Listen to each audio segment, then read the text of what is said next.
It's actually the people around the whole world logging onto Netflix last night to find not one, not two, but 3 episodes from the new Harry and Meghan documentary. And after years of speculation, we got to hear their side of the story, their relationship, and also what happens beyond the tabloid. Prince Harry believed he was preparing for one final public stand beside Meghan. Instead, a private message reached him only minutes before the plan was due to move forward, and everything he thought he understood collapsed. The document in his hands did not merely reveal another palace disagreement. It exposed a hidden strategy, concealed conversations, and a decision made in his name without his full knowledge. By the final page, Harry could no longer defend what he had discovered. Before we go deeper into what this really means for the royal family, make sure to subscribe so you don't miss a single update.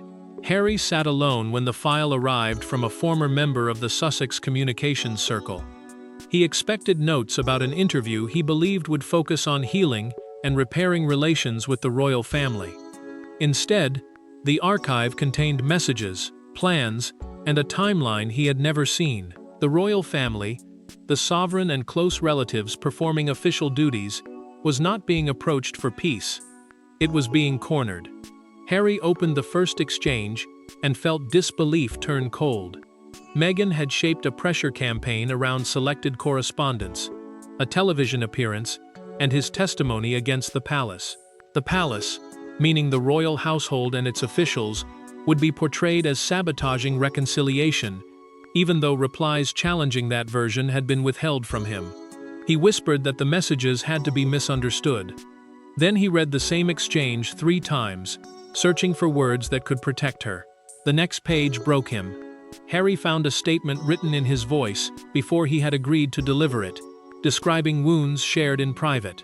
He pushed his chair backward, covered his face, and began to cry. His pain had been sharpened and placed inside a strategy designed to move before he could resist. One message referred to an unnamed royal contact whose refusal had forced the campaign into its final stage. Harry could not tell whether it meant King Charles, Prince William, or an intermediary between both households. Charles remained his father despite their distance, while William was the brother whose trust he wanted. Either man could become the final enemy inside a story prepared under Harry's name. Then he found the instruction that transformed confusion into betrayal. Do not show Harry the complete plan until the interview arrangements cannot be reversed. Before confronting Meghan, he noticed the timestamp. It led back to a private meeting held weeks earlier, after which she had returned calm and told him everything was finally under control. To understand why those words shattered Harry so completely, the truth must move beyond the documents and into the fragile marriage, wounded loyalties, and royal relationships now standing behind them. The betrayal cut so deeply because Harry had not entered this battle as a calculating prince. He had entered it as a husband convinced that protecting Meghan meant protecting the family they had built together. For years, he had interpreted every warning as hostility and every disagreement as proof that the couple stood alone. Now, with the hidden plan exposed, the man who had sacrificed almost everything faced a devastating possibility. Loyalty itself may have prevented him from seeing the truth. Harry had walked away from royal duties, crossed an ocean, and rebuilt his life, because he believed distance would protect his wife and children from the forces that had wounded them. Royal duties, the official public work carried out on behalf of the monarch, had once defined his place in the family, yet he surrendered that role and defended Meghan against the press, courtiers, and even those closest to him. She carried her own fear. To Meghan, controlling the public story had become a form of survival, because she believed the version accepted by the world would determine whether their departure was remembered as freedom or failure. Harry remembered promising that palace machinery would never silence her again. The palace, meaning the monarch's household and senior officials, had come to represent every closed door and carefully managed response. But that promise now felt twisted against him. The hidden campaign relied on his instinct to defend first and question later, turning devotion into the very weakness used to keep him unaware. Meghan entered the room without knowing he had seen the full archive. She noticed his swollen eyes immediately and asked what had happened. But Harry turned the laptop away. That small movement created a wall between them that neither had felt before. She stepped closer. He stayed silent. Then he mentioned the planned interview and watched her face with painful attention. Meghan paused for only a second, yet that hesitation told him more than any denial could have done. She knew the plan was larger. She knew he had not been shown everything. Across the Atlantic, King Charles still held on to the hope that limited private contact with his younger son might survive, while Prince William feared that every letter or conversation could be reshaped into another public accusation. Charles wanted a path back, however narrow. William wanted protection from another betrayal. Harry sat trapped between them, realizing that the choices made inside his marriage could destroy what remained with both men. He pressed his wedding ring against the edge of the table and slowly turned it with his thumb. Meghan watched the gesture, and her expression changed because she understood this was no ordinary dispute. This was the foundation of their marriage being tested. Harry finally raised his eyes and asked, "What happened after the meeting in Montecito?" Meghan did not deny that the meeting had taken place.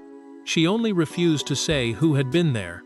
That silence leads directly to the hidden gathering where the final campaign was born, and to the single decision that transformed years of tension into an irreversible betrayal. Every collapse has a point of no return. In this story, it arrived during a private evening meeting that Harry had been told was nothing more than a routine discussion about future media work. There were no palace courtiers in the room, and no royal officials listening from London. Yet the choices made that night would reach across the Atlantic, threaten a father's final hope of reconciliation, and leave Harry questioning whether his own voice still belonged to him. Tension had already poisoned every attempt at private contact between the prince and King Charles. Calls were delayed, letters were answered cautiously, and even a simple invitation carried the fear that its contents might later become public. Charles wanted some connection with his younger son, but the king also understood that one leaked exchange could destroy what little trust remained. Meghan saw those delays differently. To her, the palace, the royal household, and the officials who managed the monarch's affairs was controlling the timetable while allowing the Sussexes to carry the blame for the silence. 6 weeks before the truth emerged, that frustration reached its breaking point inside a private Montecito strategy meeting. A media advisor placed a printed draft on the table and proposed a global television interview built around confidential royal correspondence and Harry's emotional testimony. The correspondence meant private letters and messages exchanged with members of the family, material never intended for public release. Meghan read the pages without speaking. Then she said waiting had achieved nothing, and the family would have to be forced to answer in public. Her anger was not sudden. It had hardened through years of feeling dismissed, judged, and denied the final word. But one former aide recognized the danger immediately. He warned that Harry had not approved the framing, and might refuse once he saw how aggressively Charles and Prince William were being portrayed. Meghan closed the folder and answered that her husband would understand once he saw the entire picture. William, the future king and Harry's elder brother, had become central to the proposed story because the draft presented his caution as deliberate cruelty rather than fear of another private exchange becoming public. The warning should have ended the plan. Instead, it changed its structure. The group agreed to prepare 2 versions, a softened summary for Harry and a complete campaign document for advisors, broadcasters, and legal review. Legal review meant lawyers examining the material for possible risks before release. Later that night, a written message instructed the team to keep the strongest accusations separate until broadcast negotiations were advanced. That was the concealment Harry would eventually discover. After everyone left, Meghan remained alone beside the table. She picked up the unsigned statement carrying his name, smoothed the page with her palm, and placed it inside the final folder. Days later, Harry nearly opened that folder himself, but she intercepted him with a calm explanation and moved it out of reach. With the origin of the scheme finally clear, Harry no longer needed another document. He needed Meghan to look him in the eyes and explain why his consent had been treated as an obstacle. Harry did not enter the room shouting. That made the confrontation more frightening. He carried the laptop beneath one arm, closed the door behind him, and asked Meghan to sit down. She immediately recognized the file displayed across the screen. For several seconds, neither spoke. Then Harry pointed to the statement written in his name and asked the question that had been tearing through him since the discovery. "When were you planning to tell me what I was really agreeing to?" Harry placed the complete archive between them: the softened interview summary, the withheld correspondence, and the unsigned statement, written as if every word had come directly from him. Meghan stared at the pages before explaining that the strategy had been created when communication with the royal family was collapsing. The royal family meant the monarch and close relatives carrying official roles, but to her it had become a closed system deciding when the couple could speak and when they would be ignored. She insisted that decisive action had seemed like their only remaining leverage. Harry heard the explanation, but it did not calm him. He accused her of turning his grief over Charles, his anger toward William, and every unresolved wound into emotional fuel for a campaign he had never fully approved. Charles was still his father, the man he had wanted to reach despite years of distance. William was still his brother, even after mistrust had hardened between them. Meghan answered with pain of her own. She said she had spent years absorbing blame, while her husband moved between defending her and longing for acceptance from the family he had left behind. She reminded him how often he had promised they would stand together, then asked why that promise weakened whenever the palace offered the smallest possibility of contact. Harry turned the laptop toward her and read the instruction, ordering advisors not to show him the complete plan. Meghan reached for the computer, but he closed it first. The sharp click stopped her explanation and left them staring across the table. Then she admitted it. She had authorized 2 versions of the proposal, one for Harry and another for advisors, broadcasters, and legal review. Legal review meant lawyers checking the campaign for risks before anything became public. Meghan argued that the separation was meant to stop him from reacting emotionally before negotiations were secure. Harry asked whether any material had already left their team. Her silence lasted only seconds, but it was enough. At least one broadcaster or publishing contact already possessed part of the package. His anger collapsed. Harry told her he had defended her because he believed they were fighting together, not because he had agreed to become a weapon in every unfinished royal dispute. Meghan finally confessed that the interview was only one part of the pressure campaign. A formal letter, a written demand carrying official weight, had already been delivered to a senior royal representative with a deadline and consequences. The confrontation inside the marriage was devastating, but the letter already moving through royal channels meant that the true battle had passed into hands far more powerful than either Harry or Meghan anticipated. By the time Harry discovered the truth, the palace was no longer reacting to rumors. It was responding to a direct ultimatum. The letter demanded acknowledgement of selected grievances, a private meeting under Sussex conditions, and assurances that future communication would not be restricted. If those terms were rejected, the interview and correspondence package would move forward. But the response did not come from a frightened courtier. It reached Prince William, who understood immediately that silence, anger, and negotiation each carried a different danger. William received the letter through a senior private secretary and recognized at once that the language did not sound like his brother's usual personal appeals. A private secretary is a senior aide who manages official correspondence and access for a royal household, and this aide had seen enough family letters to understand the difference. The pages sounded polished, controlled, and built for public impact. It was a media strategy disguised as a plea for reconciliation. King Charles remained the sovereign, the reigning head of the monarchy, and the father standing at the center of the dispute. But the prince had increasingly become the barrier protecting private family communication from further exposure. Charles read the ultimatum alone, removed his glasses, and placed the pages on his desk without speaking. The demands did not wound him as deeply as the possibility that every attempt to reach Harry might now be treated as material for a future broadcast. William felt anger, but he refused to celebrate his brother's apparent exclusion from the scheme.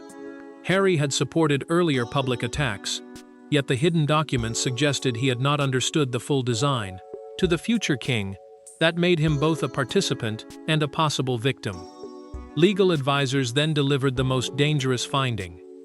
The selected correspondence could produce explosive headlines, but it offered an incomplete chronology. The full order in which the exchanges had happened, several replies showing genuine attempts at royal outreach had been removed, making caution look like rejection and silence look deliberate. William ordered that no private letter, call, or meeting be offered while the ultimatum remained active. He also told the household to preserve every message in its complete context, because one missing sentence could alter the meaning of an entire exchange. Standing beside his father's desk, the prince took the letter, drew one line beneath the deadline, and said, "We do not negotiate with a version of events built to be broadcast." Charles did not challenge him.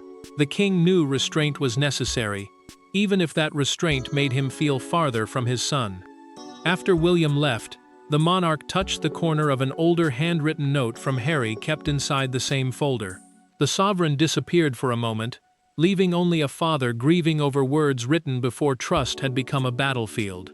Yet before the palace could issue its response, Harry made an unexpected call that changed the balance of power and exposed the first consequence of Meghan's scheme. The palace had chosen discipline over panic, but Harry's next move would determine whether the campaign survived or collapsed before the first camera was switched on. Harry's decision came without a press release, a prepared statement, or Meghan's approval. He took his phone into a separate room, locked the door, and called the representative coordinating the interview. His voice shook, but his instruction was unmistakable. Nothing bearing his name was to be recorded, released, circulated, or negotiated further. In less than a minute, the campaign lost the one person whose testimony made it powerful. What followed was not relief. It was the beginning of the fallout. Harry formally withdrew from the planned interview and revoked permission for every advisor to use the statement drafted in his name. The production contact, the person managing talks between the Sussex team and the broadcaster, warned that preliminary discussions had already taken place. Fragments of the proposal could be sitting inside emails beyond the team's direct control, meaning cancellation could stop the interview, but not instantly erase every trace of the campaign. Meghan stared at him in disbelief when he explained what he had done. She argued that canceling now left them exposed and handed the palace complete control of the public story. The palace, meaning the royal household and the officials managing the monarch's affairs, could remain silent while the couple absorbed the humiliation. Harry refused to retreat. He told her that losing control of the narrative frightened him far less than discovering he no longer controlled his own words. Meghan reached for her phone to contact an advisor, but he placed his hand over the screen and asked her not to make another decision for him. She slowly lowered the device. The movement was small, yet it marked a boundary that had never existed between them before. Then another message arrived. The former communications aide who had released the archive sent Harry one additional documented file, proving that a teaser summary had already been shared with an outside media intermediary, a person connecting private representatives with broadcasters or publishers. The leak had traveled farther than Meghan had admitted. Scheduled calls were cancelled within minutes. Advisors began distancing themselves, and the campaign started collapsing under the weight of the concealment that had once protected it. Across the Atlantic, palace officials learned of Harry's withdrawal through a private written message from his representative. Prince William read the update twice and realized his younger brother might be trying to stop the escalation rather than intensify it. William did not trust him yet, but the future king understood that this decision had cost Harry something real. Alone again, Harry sat on the floor beside the locked bedroom door, breathing unevenly as silence filled the house. He had stopped the campaign, but he did not know whether he had also broken his marriage. Then his phone lit up with a direct message from King Charles, requesting a private conversation with no aides, lawyers, or prepared statements. For the first time since the scheme was exposed, Harry was being offered something no strategy could control: an unfiltered conversation with the father he had spent years believing was unreachable. There were no courtiers listening, no communications teams preparing responses, and no cameras waiting for a dramatic revelation. Harry accepted the call alone. On the other end was King Charles, not speaking first as a sovereign defending the crown, but as a father who had just learned that his son may not have understood the campaign launched in his name. The conversation did not erase years of pain, yet it created the first honest moment either man had experienced in a very long time. Charles began without anger. He made clear that the palace would not accept the ultimatum or negotiate while selected private correspondence was being held over the family. The palace, meaning the royal household and the officials who managed the monarch's affairs, could not rebuild trust under the threat of public exposure. Harry listened, then admitted that the campaign existed and confirmed he had withdrawn from the interview.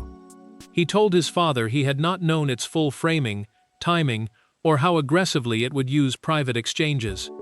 The confession was difficult because it forced him to face more than Meghan's concealment. Harry acknowledged that his loyalty to her had caused him to dismiss warnings, while his resentment toward the royal household had made the hidden strategy seem believable at first. Charles refused to turn the call into an attack on Meghan. The king told his son that blame would not repair what had been broken. Trust could not return while private pain was repeatedly shaped for public use, and every family conversation could not survive if it was treated as future commercial material. Commercial negotiation meant arranging interviews, books, or broadcasts for financial or public benefit. Silence followed. Then Harry asked the question he had carried for years. Had his father ever intended to shut him out permanently? Charles answered, "I closed doors to the spectacle, not to my son." Harry pressed his fingers against his eyes and began crying again. But this time, there was no anger behind the tears. The monarch allowed the silence to remain, understanding that comfort did not need to arrive as another carefully managed sentence. Charles then revealed through their private recorded call that Prince William had argued against issuing a punitive public response after learning his brother had withdrawn. William, the man Harry had viewed as his hardest opponent, had stopped the crisis from becoming a formal royal rupture, a complete official break between a family member and the institution. That truth changed something. Harry agreed that future contact must remain private, complete, and untouched by commercial negotiation. His father accepted a gradual channel of communication with strict boundaries. The call did not create instant reconciliation, but it gave Harry clarity. He could love Meghan without surrendering his judgment, and he could miss his family without turning every wound into a public accusation. Yet their breakthrough could not remain protected for long. News of the cancelled campaign was already leaking, and the world was preparing its own verdict. The father and son had finally spoken without a script, but outside that private call, the abandoned interview was becoming the story every newsroom wanted to possess. By sunrise in London, the secret was no longer confined to private folders in California or guarded offices inside the palace. Newsrooms had learned that a major Sussex interview had been abruptly cancelled after Harry withdrew his consent. The public did not yet possess every message, but the essential truth was impossible to hide.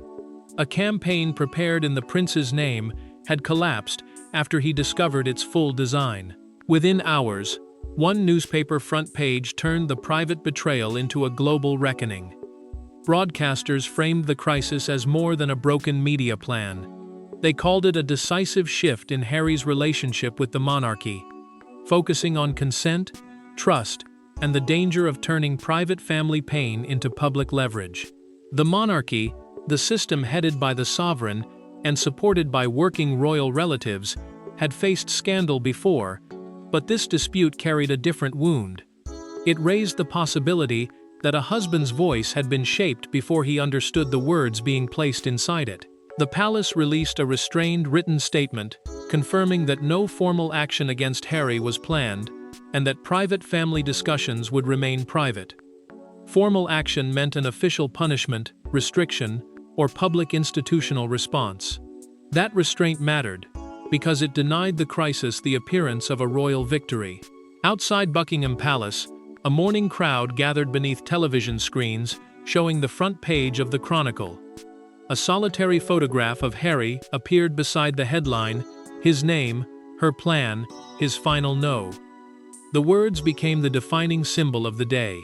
A prominent broadcaster then described his withdrawal during a live television discussion as the first decision in years that belongs entirely to him. The sentence spread across radio debates and social media clips, turning Harry's refusal into a public declaration of independence. Sympathy divided almost immediately. Some viewers condemned Meghan's concealed strategy as a betrayal of her husband, while others argued that years of hostile coverage and repeated rejection had pushed her toward increasingly aggressive methods. Meghan watched the discussion from California until commentators began examining the future of the marriage. She switched off the television and remained alone, stunned by how quickly a plan intended to reclaim control had stripped it away. Harry, meanwhile, refused several documented interview offers delivered through media representatives. He would not replace her version with a profitable account of his own. Across the Atlantic, Prince William watched the coverage briefly before instructing staff not to brief against either Sussex. Briefing meant privately giving information or criticism to journalists, and the future king knew that such an attack would turn restraint into revenge. William's order prevented the public storm from becoming an official royal celebration. The campaign was dead. The palace remained silent. Harry refused to exploit the exposure. Only the final private verdict inside the marriage remained. The world had chosen its headlines, but the true ending would be decided away from the cameras, where Harry and Meghan had to confront what remained after strategy, loyalty, and trust had all collided. The final conversation did not restore the marriage to what it had been, nor did it end with another furious departure. It was quieter and more painful than that. Harry sat opposite Meghan with the exposed archive between them and explained that he would not participate in another campaign against his family, would not allow statements to be prepared without his approval, and would never again confuse love with unquestioning obedience. Meghan listened, knowing that the scheme had failed, and that something deeper had changed forever. Harry confirmed that the interview was permanently cancelled. The ultimatum had been withdrawn, and every advisor involved had received written instructions to destroy unused drafts carrying his name. The ultimatum, the formal letter demanding action under threat of public exposure, no longer held any force. He had removed himself from the campaign, but ending it did not erase the deception that created it. Meghan acknowledged that she had approved the two-stage strategy and hidden its most aggressive elements because she believed his emotional hesitation would stop them from defending themselves. She did not excuse that choice. Instead, she admitted that her desire to control the outcome had caused her to treat her husband's consent as something to manage rather than something to respect. Harry accepted responsibility of his own. He had allowed anger toward the palace, the royal household and officials supporting the monarch, to replace careful judgment. He had willingly joined earlier public conflicts, repeated accusations, and treated suspicion as certainty. Those choices belonged to him. But the statement prepared without his knowledge did not.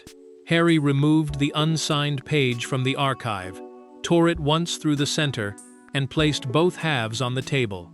He did not remove his wedding ring. He did not threaten a public denunciation. He told Meghan that their marriage could continue only through complete honesty and separate control over their individual voices. She agreed to step away from the abandoned campaign and released him from any expectation that he must defend decisions he had not made. Harry then began a cautious private reconciliation with King Charles. Charles, his father and the sovereign, accepted contact under strict boundaries. Future conversations with Prince William would happen without recordings, intermediaries, or publication plans.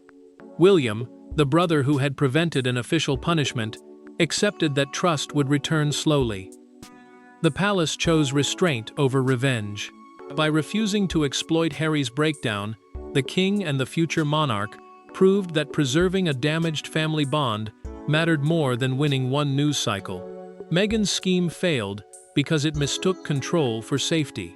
Harry's collapse became a turning point because he finally understood that loyalty without truth was not devotion. It was surrender. The exposure did not create a perfect reunion or effortless forgiveness. It created boundaries.